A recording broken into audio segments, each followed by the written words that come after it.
Hey guys, araw ng simba tayo ngayon. Kaya ito, lalarga ako para magsimba.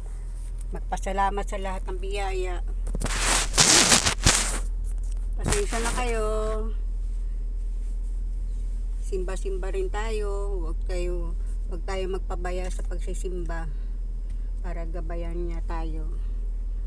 Let's go! Let's go! Let's go na. Simba tayo.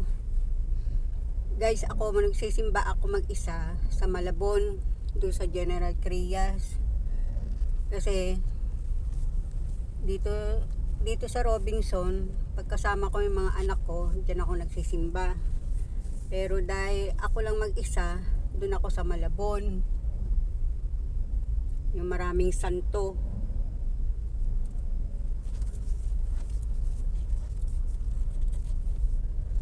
Saka masarap sa pakiramdam guys, nagsisimba tayo. Kasi lalo na ako, nag-iisa sa bahay.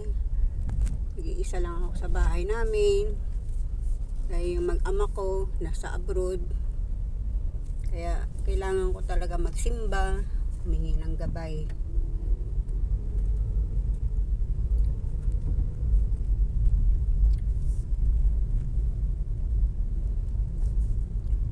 Tahimik yung subdivision namin guys. Siguro nasa galaan, sa simbahan.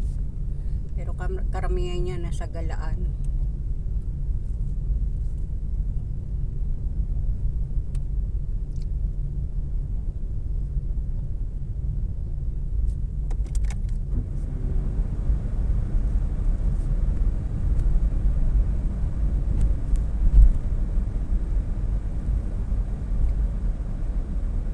Simba tayo.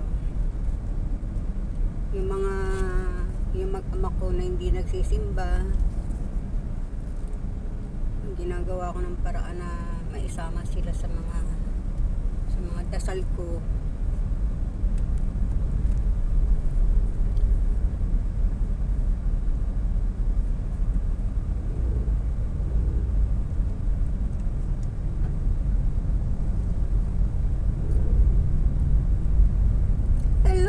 Good morning! Good morning sa lahat!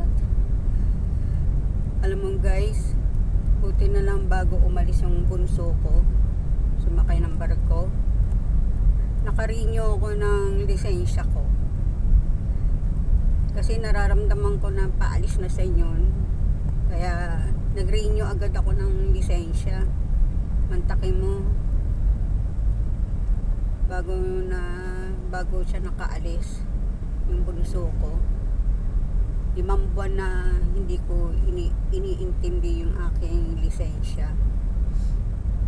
Nung nararamdaman ko na palagi na siya umaalis, punta sa agency niya, yun, nagmadali na ako maglakad ng lisensya ko.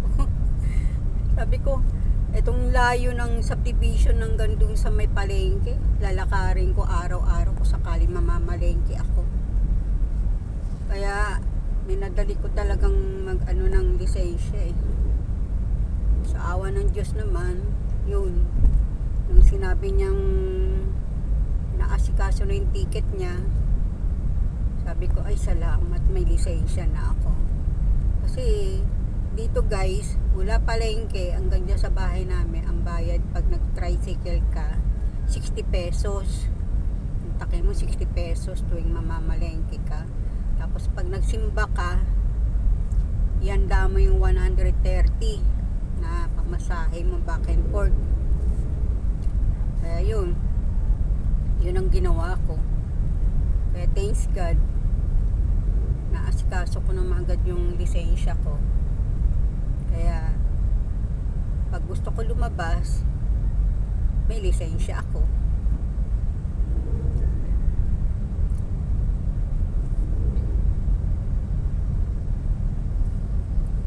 Good day, good day.